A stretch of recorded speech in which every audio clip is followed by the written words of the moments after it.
All right. Well, you know what that sound means. Getting used to it by now, I would imagine. We have breaking news in the world of Indiana basketball yet again, as another Indiana Hoosier who put his name into the transfer portal has taken his name out of the transfer portal because he is coming back to Bloomington.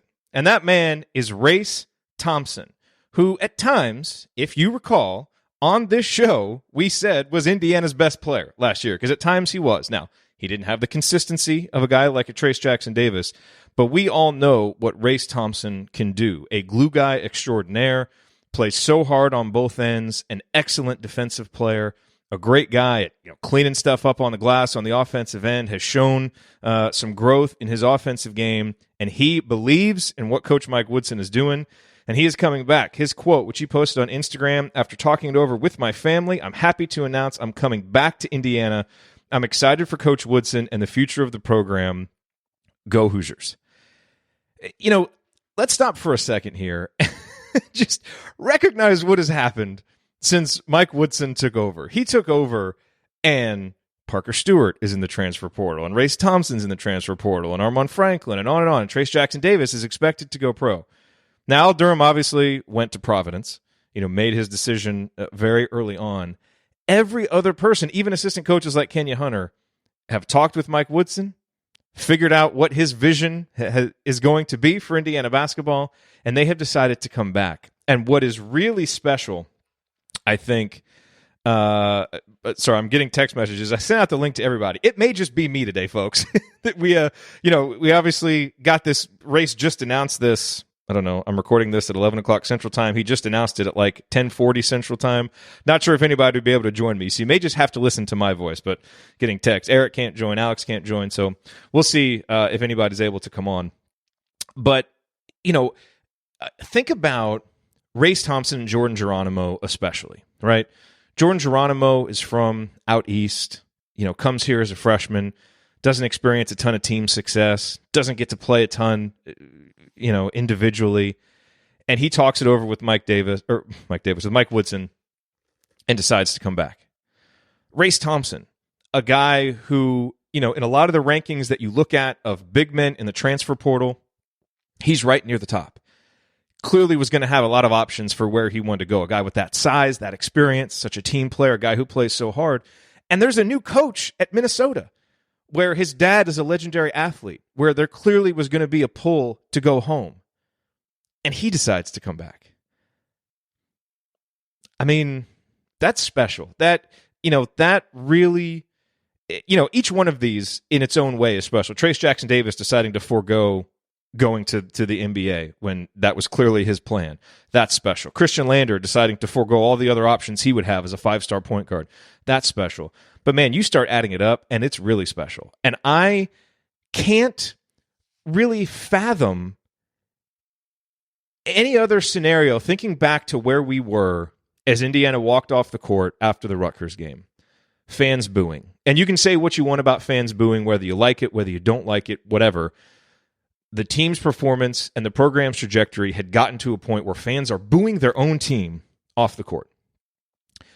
And things felt as despondent and dejected as I've ever felt them as an IU fan. I heard Galen Clavio talk about this on Mind Your Banners with Zach Osterman, that, in all of his time, he had never felt the apathy around IU basketball that he felt at the end of last season. And now to be where we are, less than a month later, I think. I don't remember exactly when that game was, but it's around a month later. And to be here with this level of excitement is something really remarkable. It really is, and, I don't know. It's tough for me to fathom another coach, another coaching staff coming in and rebuilding the enthusiasm and confidence in the way that Mike Woodson and his staff has done it. It's truly been impressive. But let's talk about the impact. This is Race Thompson's show. So let's talk about the impact of Race Thompson. Because there has been a thread of discussion as we've started to talk about Mike Woodson and this new offense and playing more wide open, and let's get more shooters, and let's play 4 round 1 with Trace Jackson Davis. Where does Race Thompson fit into this? And, I think based on Race's profile so far as a player, that is a fair question to ask, because what we have seen over the last couple of years is a lot of Indiana teams that are built around two big guys. And that makes life tough. It clogs things up for Trace. It means that you only at maximum have three big guys on the court. And so what you may gain on the defensive end because of your ability to match up down low, you may lose on the offensive end with a lack of versatility. And I think it's worked relatively well against a zone because Race and Trace are both good players. They're pretty good passers. You really lose some of the explosiveness. You look at what Race has done. He's 6 for 28 in his career from three-point range. That's only 21%. He hasn't been a great free throw shooter, 62.3%. So, we've all kind of had this theoretical thought of Race Thompson as being a four who can step out and make threes because he did show some of that in high school, and it looks like he's got a decent enough shot. But we haven't seen it yet. We haven't seen that yet on the court. So how is he going to fit? Well, what I would say is I don't have the exact answer for that, but I think as you look forward to Mike Woodson's program at Indiana and you look forward to the kind of players that you need to win in the Big Ten, I think if you can't devise a system that wins with Race Thompson, the problem is more with your system, because Race Thompson is a good basketball player and he puts more things on the table than he takes off. Now, will there probably be more times this year when he and Trace don't play on the court together? Yeah, I can envision that. Race was at 68.2% of the minutes last year. With some of the depth that we have, that we project to have this year, if Joey Brunk comes back, and then obviously Trace is back, and you've got Jerome Hunter, and you've got Jordan Geronimo, you've got Logan Duncombe as a freshman who could play or who could redshirt, and we'll talk about that. It's probably unlikely that Race hits 68% of the minutes. And that's okay. What I think is going to be interesting with guys like Race Thompson, guys like Rob Finney, who have been around for a while, right, and have been used to playing a lot of minutes. It's like, well, how are they going to respond to maybe playing fewer minutes? Because we've got these new guys coming in and we're playing this different style that we don't necessarily see how they fit. One thing I have found in my years watching college basketball, watching sports really, is it always seems to be easier to get guys to buy in to the team concept and to maybe playing a particular role that isn't as expansive as they'd want, but that fits the team better, is when they've gone through losing and are just so hungry to win. I think you're more likely to do that. And I think what you're going to see, this is my own projection, my own feeling, what you're going to see from a guy like Race Thompson, who had every opportunity to leave and go, and probably go somewhere where they would have promised him 75% of minutes and a big role. He decides to come back. I can't imagine that he's coming back with any idea other than, I'm ready to do whatever this team needs me to do to win. And if that's being, playing a backup role to Trace Jackson Davis sometimes, fine. If that's us, playing together sometimes, but it's a little bit different role, fine. If this is, I am dedicating myself to developing my outside shot so that I can step outside and be what this team needs as a four-man, fine. But you win Big Ten titles with guys like Race Thompson. We have seen it over and over again. Michigan State's, Wisconsin's, Purdue's. You have guys like Race Thompson who are tough and strong down low, who play hard, who put the team first. And here are the most important stats that you need to know about Race Thompson. Because what he's going to do, I think, is be an anchor defensively for Indiana. I don't know exactly how he's going to fit in this offense because I don't know exactly how the offense is going to look. But what I do know is he's going to be a defensive anchor when he's out there. There aren't a lot of guys that have block percentages of above 5% and steal percentages above 2%. When you start talking about the guys who have done that at Indiana, you're talking about guys like a Juwan Morgan, guys like OG Anunoby, really good, versatile, athletic defensive players. That's what Race Thompson has done every single year he's been at Indiana. As a freshman, his block rate, 5.3%, 2.8%. As a sophomore, 5.5%, 2.9%. As a junior, 5.2%, 2.2%. He is a disruptive defender who really makes things tough on the opposition. So it's going to be interesting to see how he fits offensively. And it's going to be a much easier fit. And I think you'll see him get a lot of minutes if he proves that he can step out and hit that 15-foot jump shot, or even step out and knock down a few three-pointers. That's going to be really big for him. But defensively, he's going to be a guy that late in games, you're going to want on the court because he's going to help you get stops. And he's a guy who, look, even as you project Indiana forward with a lot of the excitement that we have, it's still going to be relying on a lot of young guys that haven't played in the Big Ten. Xavier Johnson has 3 years of experience in the ACC. He's never played in the Big Ten before. Christian Lander is a guy we all have potential, think he could really bust out in his second year. Doesn't have a lot of experience in the Big Ten. Parker Stewart is a guy that a whole lot of things are being expected of. He hasn't played in the Big Ten and hasn't played in any games in a couple of years. Obviously some of the other young guys that you have. So having another guy in Race Thompson who has 3 years of experience in this league and has been productive is so big for this program. So, Mike Davis, he's running it back, and, that's going to be the other interesting question I think that people are going to have. It's like, okay, so you're bringing all the same guys back from a team that was 12-15. Why are we supposed to expect this to be better? Well, number one, that's a dumb thing to say because we're adding a dynamic point guard in Xavier Johnson plus a shooter in Parker Stewart, which are two of the things that we did not have last year, that if you fit that into last year's team starts to look a lot better. So as soon as someone says you run it back with the same crew that was here that was 12-15, just shut those people up right away. But we all saw what Justin Smith did. Did I say Mike Davis again? Sorry. My apologies. People are saying in the chat that I said Mike Davis. Two great Mike coaches at Indiana. What do you want from me? I'll try to be better about that. But, you look at what Justin Smith was able to do at Arkansas, where you put him in a different system. He's a very similar player to what he was at Indiana, but he was more productive and played better. He was happier. He was freer. He was doing the things that he is more comfortable doing. And so I think that's an interesting comparison as you look at Race Thompson, a guy who, when he was in high school, really profiled as a guy who could shoot. And again, a lot of times looks comfortable shooting when he's in rhythm, but then we would see him at times last year and in previous seasons, and he wouldn't look comfortable. Like a lot of guys, he looked tight.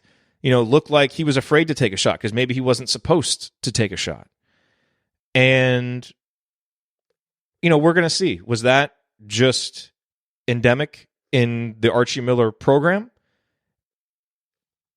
With a new system with Mike Woodson now and giving guys more freedom to shoot, will a guy like Race Thompson feel more free and we kind of see his shooting be unlocked a little bit?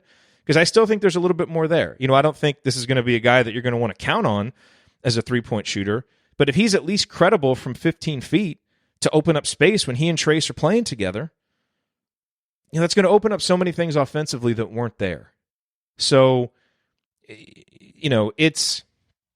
I'm fascinated to see how this works. I really am, with all the different pieces that Mike Woodson is going to have now, with all these guys coming back. I'm fascinated to see how they're going to look under a new coach in a new system. But don't let the questions about how this is going to fit and, how is Mike Woodson going to divvy out the playing time?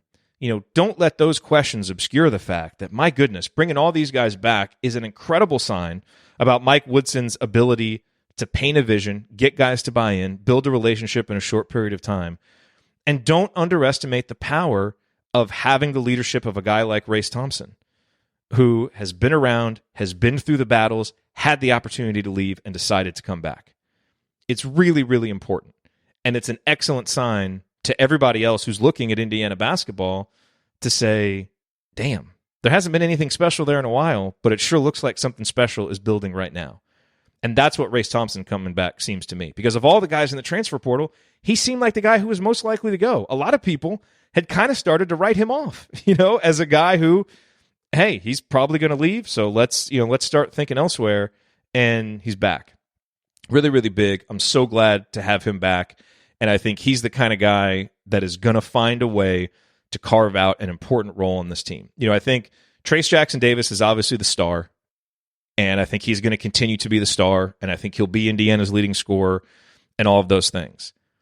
I think Xavier Johnson is just the kind of player, he'll probably be second, if not first, in usage rate for this team. It's just the kind of player he is. If you're going to give him the ball, he's going to go make plays. So I think those two guys a lot of times will kind of be the fulcrum, for what Indiana is doing offensively. But I think you see a lot of guys that have really particular skills around them that are going to be able to fit in. Whether it's Parker Stewart and his ability to just go get a bucket and shoot, kind of be, a James Blackman Jr. type. Even if he's not that level of shooter, he's that kind of player where he can shoot and go get a bucket. Rob Finney can be a guy like a Remy Abel was on the 2011-2012 team, where it's more of a role player, but he comes in as a defensive stopper, can make some big shots when you need him to, be a secondary playmaker. Christian Lander's a little bit of a wild card, but we know how much talent he's got. Jerome Hunter can come in and just be a sniper, which is what he does best, and clearly, which is what he's excited about. Joey Brunk is a guy who can come in and just destroy backup centers with his offensive game. And Race Thompson is a guy that you can come in, and if you're playing a team with a really good big, you could start him alongside Trace Jackson Davis, let him absorb some of those defensive minutes for the first 5 or 6 minutes so Trace can get going offensively, not be at risk of getting fouls, and be that kind of defensive role player, offensive garbage man type, screener type that, maybe isn't going to be an all Big Ten player because the numbers won't be there, but that we all know makes such a huge impact on any type of winning team. And so that's what, and I didn't even go through some of the other guys and all the roles that they can play, but that's what Mike Woodson is building. And yeah, I think it's fair to be a little bit concerned. It's like, my God, all these guys are coming back. How are you going to keep them all happy? There aren't going to be enough minutes. I just don't think that some of these guys would be coming back without their eyes wide open about what their roles are going to be. Because everything we've heard from Mike Woodson is that he tells us what we don't want to hear. He's going to tell us the truth. And these guys aren't, these players aren't dumb. If they see 12 or 13 really good players on the roster, they know they're going to be competing for minutes. So is it a potentially combustible situation? Maybe. But that's the type of situation that you want as a coach, which is a lot of talent, a lot of guys who can fill different roles, guys who may be better in certain matchups than others, and your upperclassmen, they haven't won a lot. They're going to be hungry to win, and I think that they will buy into a winning program. If there's winning, I think they will buy in to roles where they're playing even lesser minutes to be part of something that's greater than themselves, because they haven't had a chance to do that at Indiana. So, I struggle to see how there's just anything but just enormous waves of optimism washing ashore in Bloomington with all of this news. Now, look, the next question, and I'll answer some questions here from the live audience in just a minute. I think the next question that people want to know about is Armaan Franklin. I don't know. I guess I should check Twitter to see if any news has been posted about Armaan Franklin. I don't see any. It sounds like the winds are blowing that he may not be coming back. I know several people I've talked to, have kind of suggested that. You guys all know that, that I text with his mom and talk with his mom. She certainly hasn't given anything away about anything. And so I have no idea other than kind of what I read and hear from other folks. As of yesterday, I was feeling pretty good about it. Then you hear some stuff this morning and it's like, well, maybe it's not so good. I don't know. All I know is we weren't feeling good about Race and he ended up coming back. We'll see with Armaan. He's got great options. And I think some of the options that have been talked about for him, going to Illinois and filling in the IO role, going to Virginia, and playing for a guy that I think is one of the best coaches in the country, obviously at a great school, in a defensive system that he's familiar with. Like, these are all great options for him. And so I hope he's back, because the thought of Xavier Johnson, Parker Stewart, and Armaan Franklin in the backcourt together, and then the flexibility that you'll have with Christian Lander and Rob Finney behind them is unbelievable. I mean, it's just, that is the kind of backcourt that we haven't had here in a long time. And so I think Armaan is such a great fit. As we talked about yesterday on the show, I don't think that Xavier Johnson coming in needs to do anything for Armaan other than make him feel like things are going to be even easier for him to kind of pick his spots as a scorer and attacker. But we'll see. We'll see with him. I know that he has tons of great options, and he comes from such a smart basketball family that he's going to make a good decision. And so I think we all just need to wait. I don't really buy. I do buy the notion that we want people that are 100% bought into Indiana, for sure. But just because somebody explores other options doesn't mean when they come back that they're not 100% bought in. It's kind of one of those things. It's like, okay, you get curious, you're out here looking, you take some time to settle on a decision. It's like Race Thompson. No one's saying now, well, shoot, it took Race this long. Is he really fully bought in? You just want to get to the, silly narratives happen in the vacuum of space and time before a decision, because we're all impatient and there's, we fill that time with chatter, and some of it is dumb and some of it is insightful, and then everything else in between. And I've seen some of that with the Armaan discussion.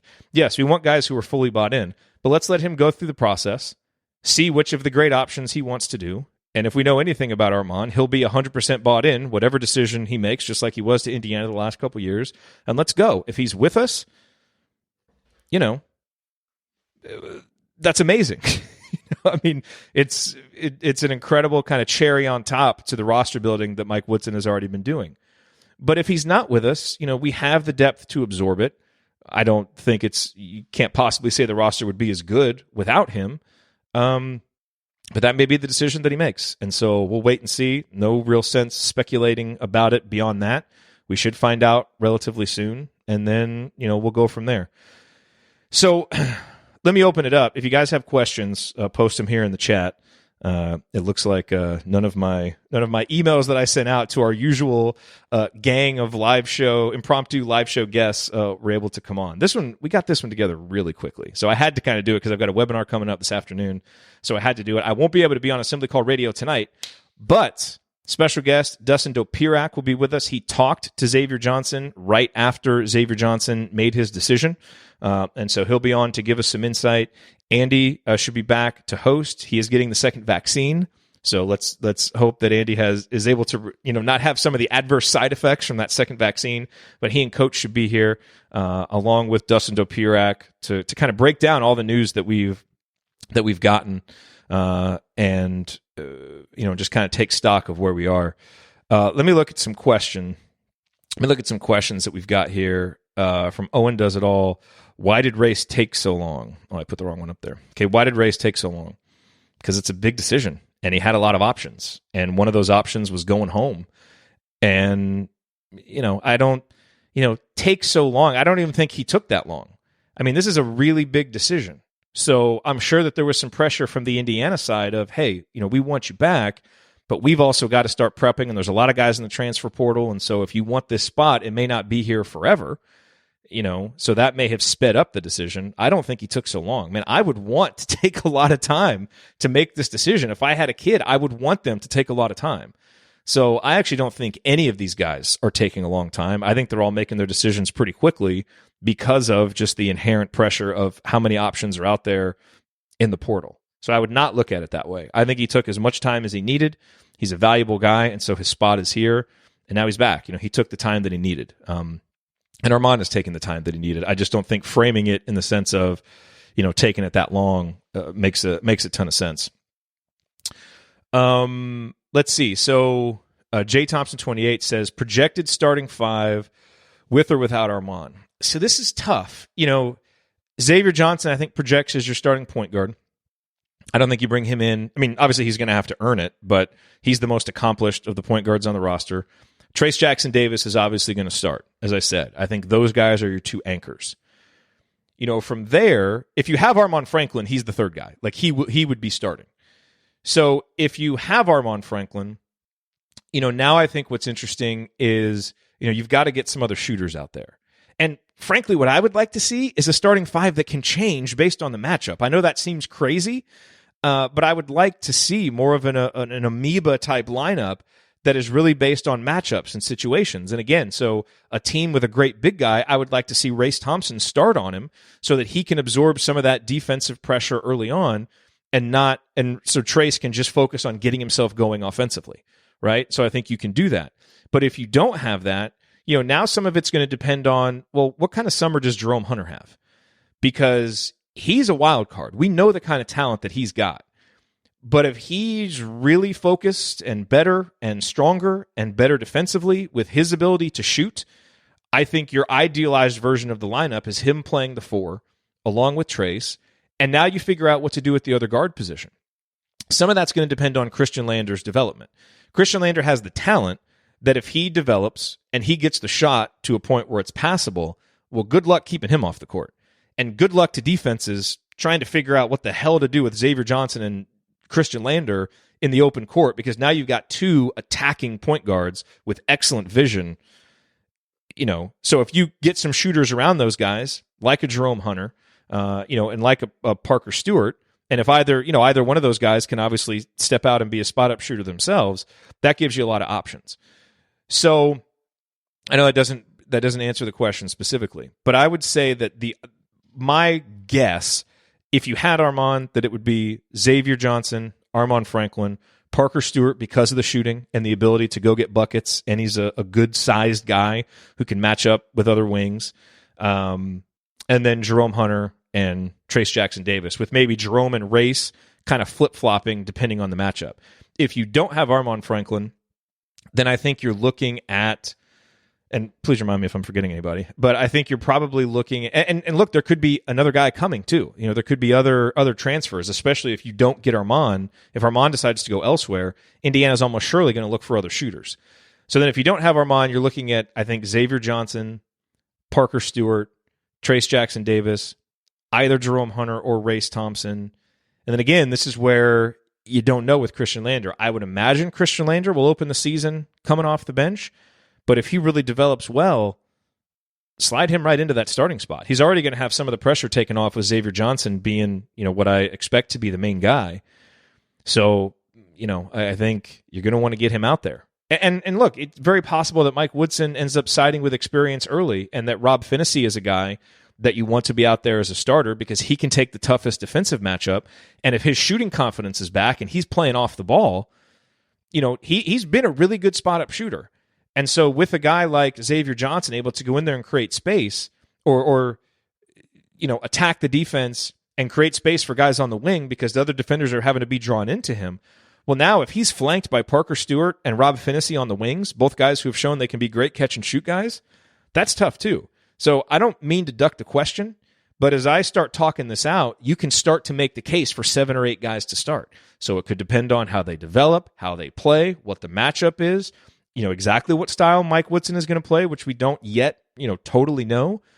But those are good options to have, good problems to have that many guys that you can easily see fitting in really well in a lineup, where lineups make sense. And God, we have spent so much time over the last 4 years playing basketball with lineups that just don't really make sense. And it feels like we're going to spend a lot more time this season, just with the guys that we already have on the roster, playing basketball with lineups that make sense, both just generally for the style that you want to play and also depending on specific matchups. So good question. Again, I apologize that I didn't have a specific answer for you, but I don't know that you can really get a whole lot more specific with it than that right now. Someone said this could be Andy's flu game tonight. Yeah, I hope not. I definitely hope that it is not Andy's flu game. Let's see here. I want to get back to these questions. Okay, it's going to be Andy's flu game. Let's see. Jay Kobe says, thank you for doing these. Means a lot to share with people as excited. I agree. It's kind of the role that I think we fill on the assembly call is when news happens, we like to jump on and give the instant reaction. And sometimes instant reactions can change a little bit when you have more time to think about it, but we try and be as thoughtful as we can with instant reactions because, man, as soon as news happens, like we're all excited. We want to hang out together and celebrate it.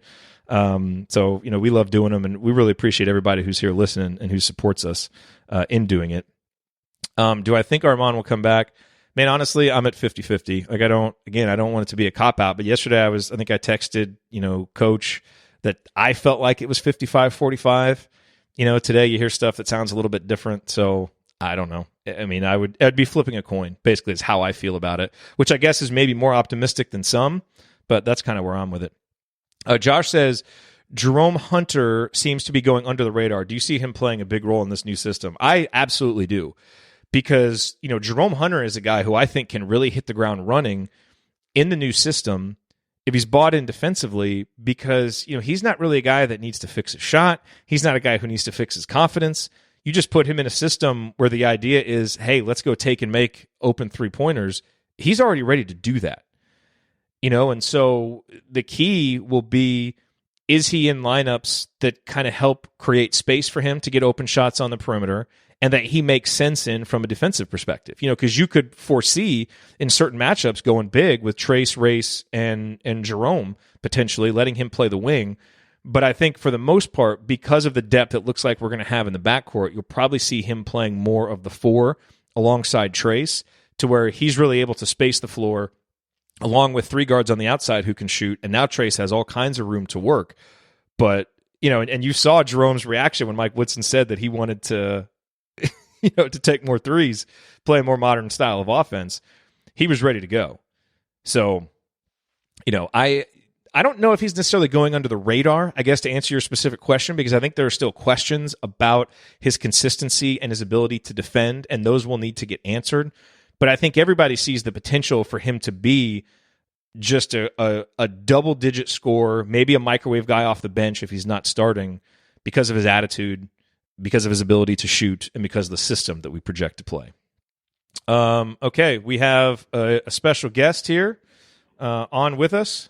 It's not that good. We'll play his theme music, even though it's Jay's mediocre question. It's not Jay's mediocre question, but here with better than mediocre, based on yesterday, better than mediocre instant analysis to a transfer portal decision. It is Jay Horry. Jay, thanks for being ready to go on short notice again. Hey, no problem. I had a meeting at noon, so luckily it took about 30 minutes and was able to jump on. I have no idea what you said. I'm sure it's all been it's pretty good. So it's easier to do this from the office and not while driving and trying to I think my mom watched yesterday's and was like, I can't believe you did that while you were driving. And so I already got my mom on my case. So I appreciate Mom, that, Jerod. The people need instant reaction. We crave the instant reaction. Coach was texting last night. He's like, we're all going to be going through withdrawal. Like once all the transfer portal decisions are made, the coaching staff is in, and we're back to just kind of the normal monotony of the offseason. What are we going to do with ourselves? I'm not worried about that. Right now, I'm indulging in the excitement. How many times can you answer who's going to be the starting 5 question before November? That's what I want to know. Hey, the permutations are fun to work through, though. I will say that. All right, give me your instant reaction to Race Thompson coming back. I'm for it. Controversial take. I think it's great. I think, we talked yesterday about kind of a lot of the times IU missing that edge last season. I think Race was one of the few guys that really kind of just brought that toughness and that hard work to the table every game. I think you always kind of knew what you were going to get out of Race.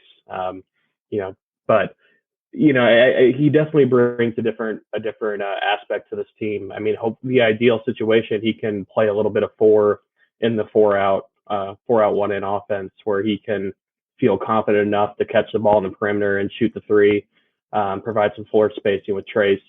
And also, who knows what we're going to get out of Joey Brunk next year. If Joey can't play much, I think anything we get out of him will be a huge plus.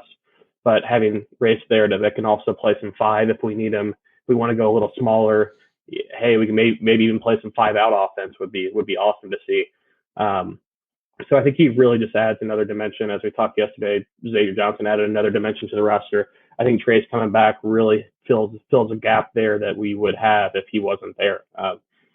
Definitely it allows us the ability to play small, to play big, do a bunch of different things on offense. He can switch a bunch of different positions on defense. Yeah. I think if he gets in late in shot clock situations, I don't hate Trace. Man up against prevent a shot. He brings a lot to the table. Yeah, sorry, I was here in the chat, and there's some people, I guess maybe one person, that's just bringing stupid takes on players. I swear, do not come into our chat and say that anybody is garbage or any of this nonsense. That is the dumbest stuff. So if there's a moderator in there that can ban that, please do. If not, I'll try and do it. That stuff is just so silly. That's not the kind of way that we talk about players. What do you think this potentially does with Logan Duncombe? Because, he's obviously a guy that has a lot of potential, but I think this might open up the possibility for him to be able to redshirt.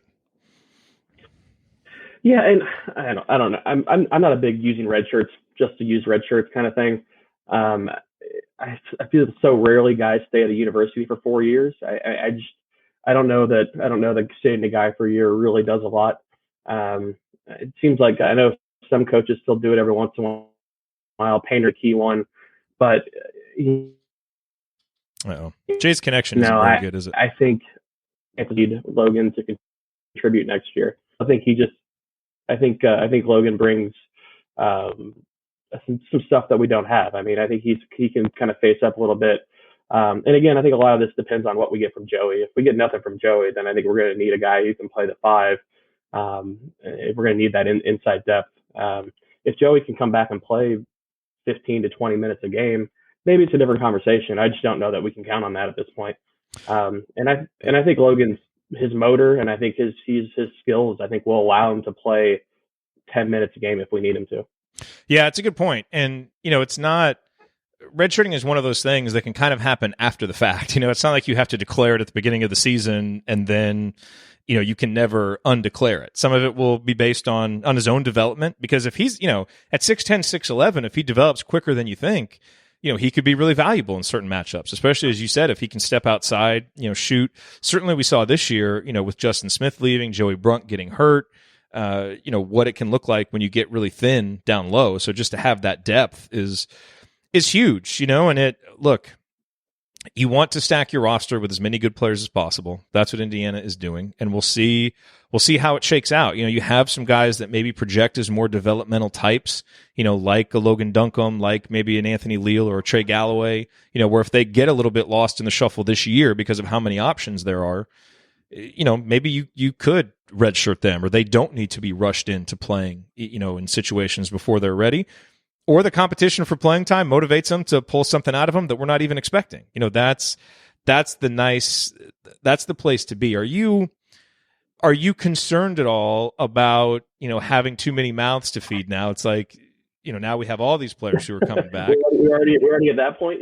Well, no, see, I'm not. I already addressed this, but it is like kind of something that I've heard talked about. The pendulum swings from one side to the other.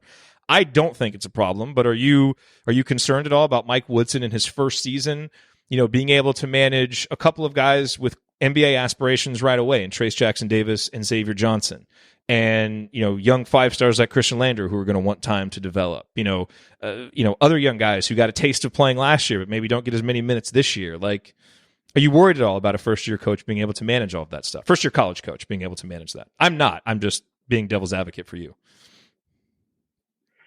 I'm not. I mean, how many times last year did we go 8 minutes without scoring? I think there's plenty of buckets to go around. Too many. I mean, what are we even talking about? We struggled to score 50 points, and we're talking about having too many scores on the team. Yeah, give me that problem, please. I think if you're playing in an offense that's more fun to play in, you're getting more and better looks for guys. Guys are enjoying being around each other and playing together. You're winning. Winning solves a lot of problems. I'm completely okay with having or people thinking we might have too many mouths to feed. Those things tend to work themselves out. I mean, some guys are going to develop, some guys are not. Some guys are going to fit in better, some guys are not. I mean, so give me all these scoring options we have, and let's get them all on the roster, and we'll figure it out. Throw the ball out there. Some days, some guys might be hot. Some days, other guys might be hot.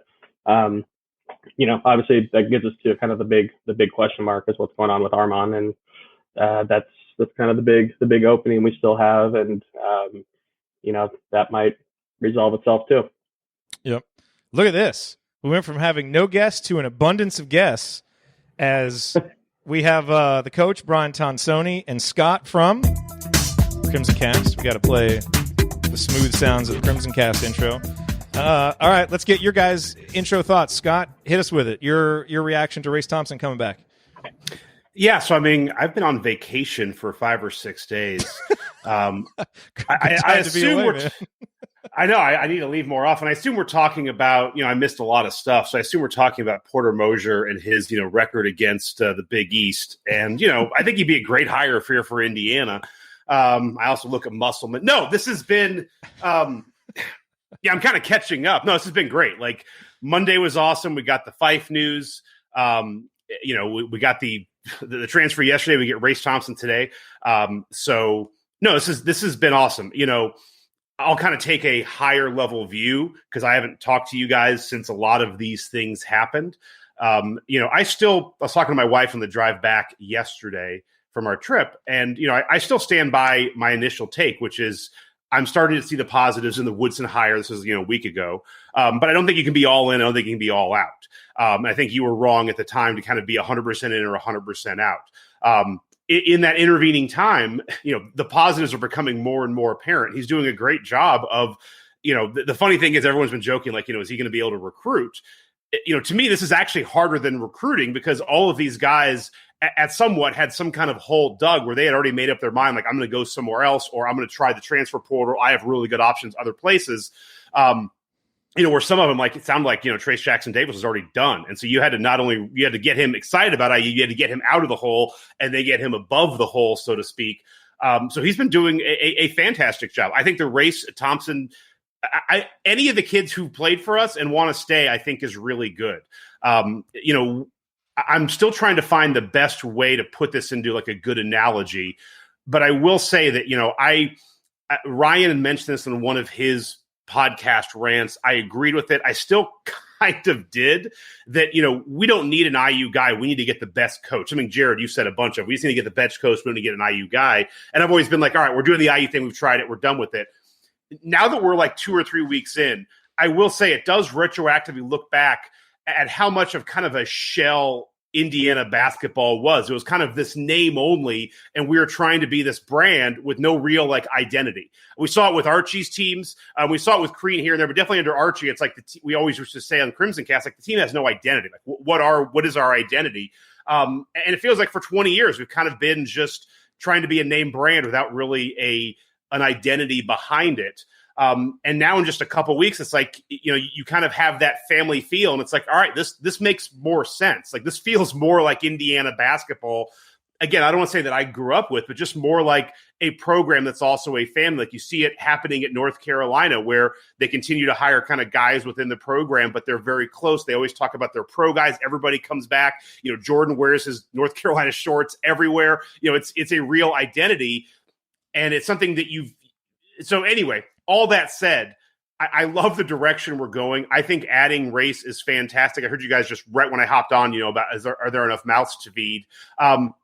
This is where I think I'm going to put my trust in Coach Woodson that, he dealt with. This is where the NBA experience comes in great. I mean, he dealt with 12 guys in the NBA who all were the best athlete in probably their county and city that ever came out of that area. They were one of the best athletes in their college, more than likely. And he's got to deal with guys who are making millions of dollars who now you've got to tell Carmelo Anthony, you got to play a smaller role, or tell guys on the bench like, hey, man, I know you've been a stud. Now you're going to be the 12th or 11th man.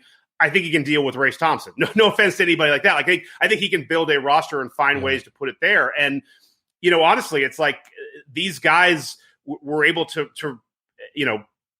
they ran a system last year where nobody had any spacing. Nobody barely got any touches. I think if you ran a more modern offense, you could have a lot more room for all of these guys. And if you have a world where you have guys hitting outside shots and, Lander's playing a little bit of a better role in hitting shots, you have Trace Jackson Davis, outside of his 6-foot window from the basket. Like in my mind, it's like, all right, you could just put Race right in the dunker spot. And now it's like, you got a functional offense, which is something that would be kind of cool to see after years of not seeing it. So no, I think it's awesome. I think everything we've seen the last couple of weeks has been, I mean,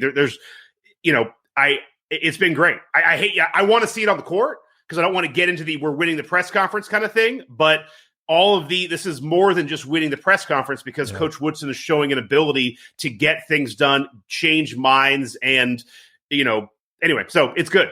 He's doing everything that he could possibly do up until now, because there haven't been games. So it's like everything you could have wanted to see, you've seen so far. Let's bring in Coach Tonsoni. Coach, I spent some time earlier trying to discuss how Race Thompson is going to fit. It's a bit of a difficult conversation to have because we haven't yet seen a Mike Woodson team play. We kind of know theoretically what he wants to do, and you can see how the roster is shaping up and start to fit him in. But I know there has been kind of a thread of conversation like, well, if we're going to play this more wide-open style and start shooting more threes, how does Race fit in there? And I spent some time talking about how I think Race does fit in there for a lot of different reasons. And if you're going to create a system that doesn't have room for a guy like Race Thompson with his experience, his defensive disruption, how hard he plays, his leadership, the stuff he can bring offensively, the problem is more with your system, not Race Thompson. How do you see him fitting in with this roster and what you think Coach Woodson wants to do? Well, he's going to fit in one of two ways. He's either going to be a backup post player and getting some minutes because he's got to play the 5 if he's got to be attached to the block, or he's going to develop some sort of outside ability to put the ball on the deck to be able to shoot the three, which his form does allow him to shoot. I know that free throw shooting is a concern. You can tell if you're a good three-point shooter by the free throw shooting, and his percentage wasn't very good. So, if you're going to play, stretch fours and four perimeters or around one guy, as he kind of hinted upon in his press conference, then you would think that Race doesn't fit in because Race needed the ball in the lane last year. Now, was that Race needed the ball in the lane, or was that the coach thought that was just where he was best and told him to be in the lane and didn't give him that freedom? The major question with all of these guys coming back is how much does a new system with a new set of, new bunch of confidence elevate their play? And right now we're hoping that is the case. So, can he play a stretch four? Yeah, I think he can. The question is to what level of success can he play? How many minutes can he play if coach wants him to be that way?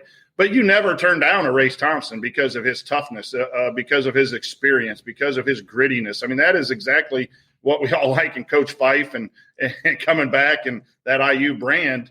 That's Race Thompson. So you find a place, to where he can fit into whatever you want if you're Coach Woodson. And so this is just good. This is good news today because, Race defends. I think he can defend the three. I think he can defend the four.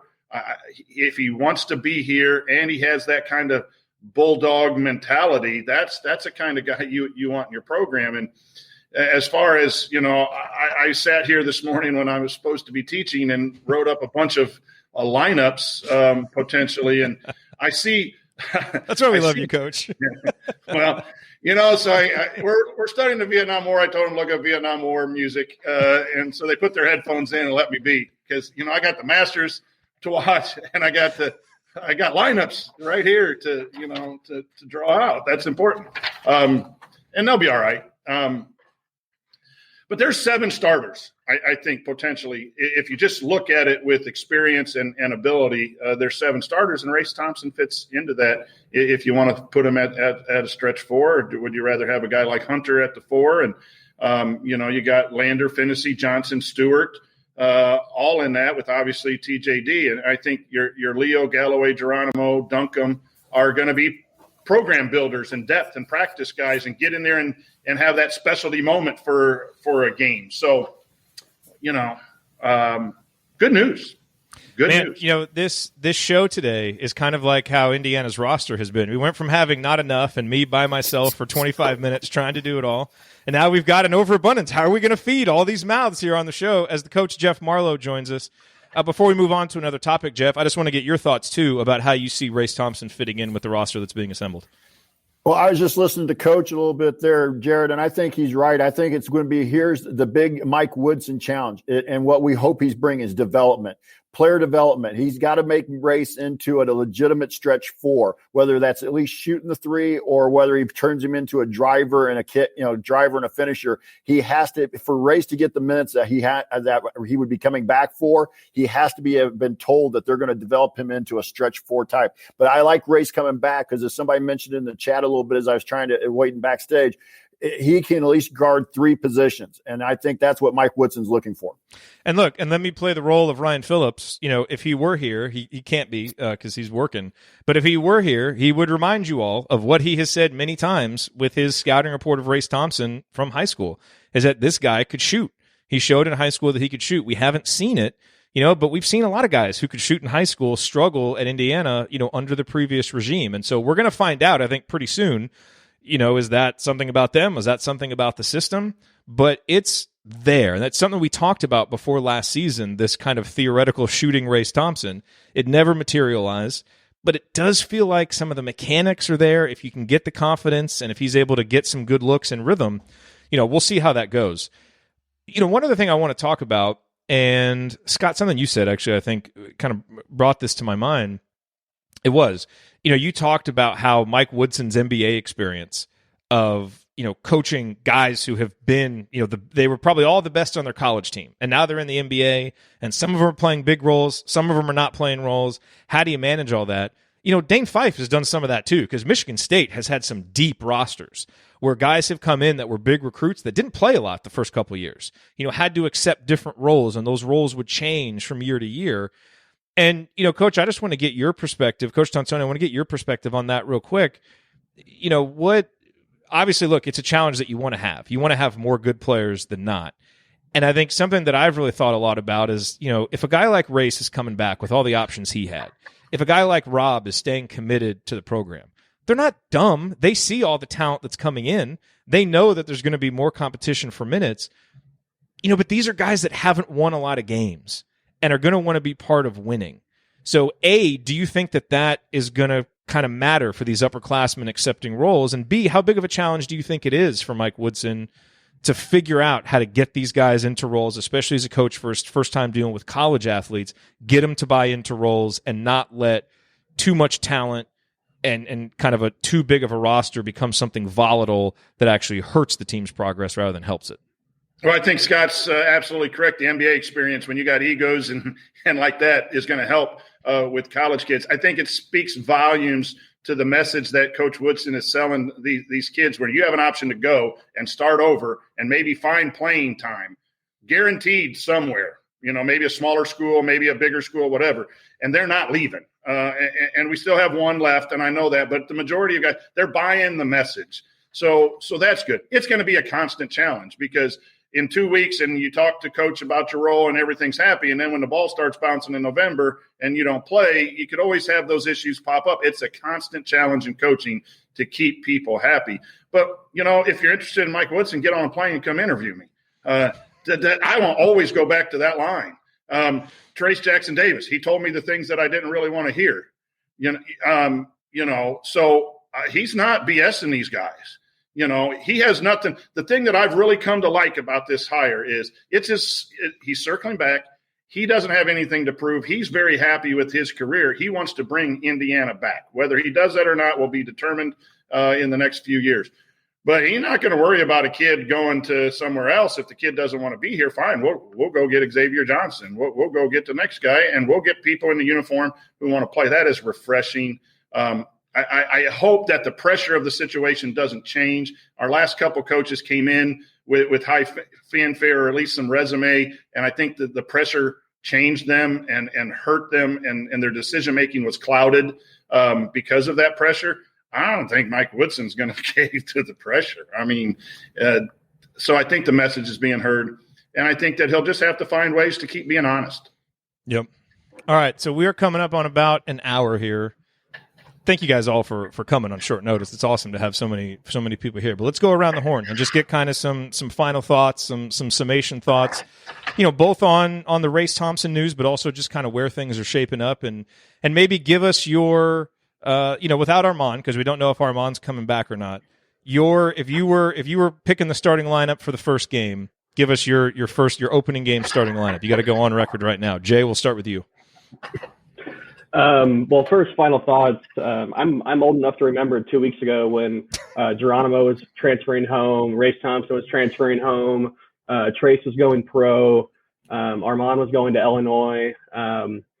So this is we're not even 2 weeks into the Woodson era, and a lot of those problems have gone away quickly. So the idea that Woodson couldn't recruit, that he couldn't sell any kids on coming to IU and being successful here was kind of a joke. So starting five for next year, we'll go with Finney, Xavier Johnson, Patrick Stewart, Race Thompson, Trace Jackson Davis. Now, if Patrick Stewart is starting, we got a story. That would be an interesting transfer to get. I think you mean Parker Stewart. Coach should be all over Patrick Stewart. Get another bald guy out there. Yeah, Parker Stewart. Sorry. That's all right. I called Mike Woodson Mike Davis like 3 times before you guys got on here. The chat was getting on me, so it happens. Okay, wait. Give me the lineup again. Xavier Johnson, Rob Finney, Parker Stewart, Trace Jackson Davis, and who? Race Thompson. Race Thompson. Okay. All right, Scott. Final thoughts and starting lineup.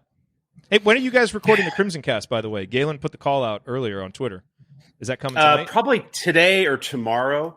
We're kind of waiting for news to wrap up so we can kind of do a final look at it. I know it just keeps coming. Just record. That's what I found this week. Yeah, just keep doing emergency podcasts. You're getting into this not having a schedule. It's nice, right? It's really nice. I can't be there at night. I can't be there for Assembly Car Radio because it's bedtime. So this is like my opportunity to actually get in and talk, is to do them during the day. So. No, I think there's been nothing but positive news. This is what a lot of IU fans wanted. I think this has been, like I said earlier, I think this is good because it feels like IU has more of a soul again. Like it feels like the basketball program has an identity. And it does feel like all of these moves are kind of bringing back people into the fold. I'm seeing more interest, more excitement, more friends that I know who are, getting back to that mode of like, hey, can we win the Big Ten next year? Like, what's the tournament? What are the regional sites? Like, just going off in crazy thoughts, which is, we need to be there versus like, what's the buyout again? Like, how many more years do we have on a buyout? Or just, hey, I'm going to start watching the Pacers more. It's, as a fan base, this has all been very invigorating. I would tell everybody, I don't want to be the downer, but like, and I think Coach Tassani said this in the last podcast, which was a valid point. Like, we've got to see it on the court too. I'm not saying we won't, but I do just think this is a team that went 12-15 last year, went 7-12 in the Big Ten. So the guys we're bringing back, they all have, we're kind of all assuming that they're all going to hit maximum growth potential in the offseason, and that's not going to happen. Some guys might do it. Some guys are going to flatline. Some guys are going to go down. And so the idea that everyone's going to hit their maximum growth potential is probably unrealistic. That said, I do think there is a real opportunity to see a lot of growth this year because you had a very, very tight offensive system last year, and a lot of these guys did not have room to grow. And a lot of these guys had other opportunities. And so they're coming back for a reason. And I don't think if you're Trace Jackson Davis, you're coming back to not put a ton of work in the offseason to then not get drafted next year. This is a plan for him. If you're Xavier Johnson, you had offers from guys from two teams that were in the Final Four, one won a title. You don't decide to come here because you don't want to put the work in. So I do think you're going to see that. But yeah, we're so far, Woodson is doing all of the things that we wanted to see done. If I had to look at a starting lineup, I would say Finney, Xavier Johnson, Jerome Hunter, Race Thompson, Trace Jackson Davis. You go big, you bring some shooting out there. You go with guys who've been in the system. I think, you could see some Lander, you could see some Stewart in starting lineups, but I love Christian Lander. I want to see him improve, but I do remember this time last year, everyone was just penciling him in like, hey, he's our starting point guard. Like, all right, we got Lander, we got Jackson Davis, we're good to go. And it's like the guy played 3 minutes a game. So I need to see a lot more before I'm just going to pencil him into my starting lineup. And as frustrating at times as Rob Finney has been, I think this could be – he's the one I'm most excited to see a possible growth potential because he's the one who has the talent who I think in your last pod you talked about too, just seems like he's been stuck in this – just this box. He just needs to play pickup ball. He just needs to get out and play. Yeah. And it does feel like Woodson's going to give him the, hey man, like you got a green light. And guess what? If you don't have a green light, you got a green light and you got another green light. Like that's what, and I want to see Rob play under that. And if he plays like that, he legitimately should be the starting point guard for a solid Big Ten team. So that's my starting lineup. And we're in a good spot. So I'm going to take another vacation. Like I'm going to go off for another 2 weeks to see who we hire. I mean, maybe we can get Potter Mosier as our next assistant. Like all the guys who we're talking about as head coaches are on the staff in some other spot. So let's go. Well, rumor has it we're holding that third assistant spot until this Boston thing unravels, and then Brad can take his safe landing back. Yeah, he can get on the train because he missed a spot, but now we're saving that spot. So when they kick him out of Boston, he can still come be part of IU basketball. Could have had it 2 years ago, Brad, but now you slot in right behind Dane Fife, like number 2 assistant. It's a solid job, man. Bring it on. Coach Marlow, final thoughts and starting lineup. Well, I just think right now you've got to be giving Mike Woodson an A+. I mean, he has taken he got Kenya Hunter to stay as an assistant. He's brought in Dane Fife, which much of the fan base and the chat mob had been clamoring for the last few years. We'll see what happens with Mike Roberts or who will be that third assistant. But he's gotten back the key players that we've all wanted him to keep, and Armaan obviously still out there. So we'll see what happens. But even if Armaan were to leave, I think you have to be really pleased with what Coach Woodson has done so far with building the roster and bringing in Xavier Johnson. And if Armaan leaves, then that's probably somebody else they'll go chase out in the portal who that would be, I wouldn't know off the top of my head. I think one thing that I mentioned earlier, and Scott was kind of alluding to, is going to be the development. Yeah, some guys aren't going to get to maximum improvement this year, but from what I've been seeing online, again, kind of rumor, third-hand stuff, there was not a lot of development going on with the previous regime as much as I would have liked to have thought. In fact, there was one story out there that the grad assistants were basically the ones running, skill development sessions, and I just don't think that's going to be happening. I really liked the interview I heard with Dane Fife on one of the local stations the other day with that. And my lineup kind of goes along. Maybe I can't remember exactly what Scott said, but I'm going to go TJD, Race. I'm going to go Jerome Hunter, and because I want that idea of being able to stretch the floor, shooters out on the arc. I know defensively he's got to improve, and then Parker Stewart and Xavier Johnson. Okay. All right, Coach Tonsoni. Hey, you're on Assembly Call Radio tonight, right? Yeah, I'll be on tonight Okay. With Andy, so I can get into this a lot longer. One, I think there was a legitimate question when 6 guys entered the portal. I know everyone's mad at people, but what was this roster going to be like? I think that was a legitimate concern. And you bring in 9, 10 different guys and you got to meld them. That could be done, and we needed to go in that direction. So it wasn't like you need to keep the guy just to keep players, but it was a legitimate question. So what this news does for the last 2 weeks is we have a team. And we have depth, and we know these guys, and we like these guys because they had some of the characteristics. Now we get to see another coach mold these guys and improve them with development. And so what this means is it's depth. But this team was 12-15 and hadn't won for a couple years. So it needs to really improve. And where it improves is Xavier Johnson, double digits in a major conference. Parker Stewart, double digits as a freshman, or not double digits, but he was able to shoot well and score well at Pittsburgh and then go to a smaller school and dominate. It could be a closer. Those two right there are a talent, an infuse of good talent. And this roster needed that regardless of all of them coming back and a new coach. This roster needed some talent to do some things while waiting for that development. So, I have all kinds of starting lineups here. Some of them have already been mentioned. I'm going to work on them some more this afternoon before the show tonight. But I think you got to have I'm going to have kids back in here in a second. There's the bell. I think Johnson and Stewart have to start. If you recruited them in here, I think they have to start. Thompson and TJD have to start. The question is going to be Finney or Lander. I think Finney for defense. Okay. Thank you guys for being here. Thanks, Coach. I was looking for that, take that to the school board drop, and I couldn't find it because this would have been really good timing for it. So I don't like school boards. I got to update my board here. Look, another great day for Indiana basketball. Getting Race Thompson back. This is fun. It has been. I looked. That game against Rutgers was on March 11th. It has been less than a month, and think about the change in the mood and the excitement and the enthusiasm in less than a month. Because of what's going on. So it's awesome. And I'll tell you, my last thought here, and look, you guys know this, no one can talk themselves into a senior guard narrative like Jerod Morris. That was my homage to Mike Woodson talking in the third person. And the more that I think about Rob Finney, the more that I get excited about what he can do as a senior, because I think he'll be able to be put in a role that is good for him. And I won't be surprised at all if Armaan doesn't come back, if Rob Finney is starting. Because of his ability to take a tough defensive matchup, and boy, you put him and Xavier Johnson up top on that defense, that's going to be tough for opposing guards. But his ability to do that, and then I think thrive in more of a secondary ball handling role and as a spot-up shooter. So, so much to be excited about, but, with Xavier Johnson, with Parker Stewart, with Rob Finney, with Christian Lander, with Anthony Leal, already, even without Armaan Franklin, you've got a backcourt that you can feel really good about going into Big Ten games. You throw Armaan Franklin into that mix, and you're talking about one of the most talented backcourts in the country right there. And that's not hyperbole. Now, some guys have to develop, and you have to kind of see what happens with it. But it's been a while since we've had that level of talent and versatility in the backcourt, which would be awesome to see. So anyway, I gave my lineup thoughts earlier in the show. Couldn't settle on one because there's so many good options, but we will have plenty of time to discuss that as we move forward here this offseason.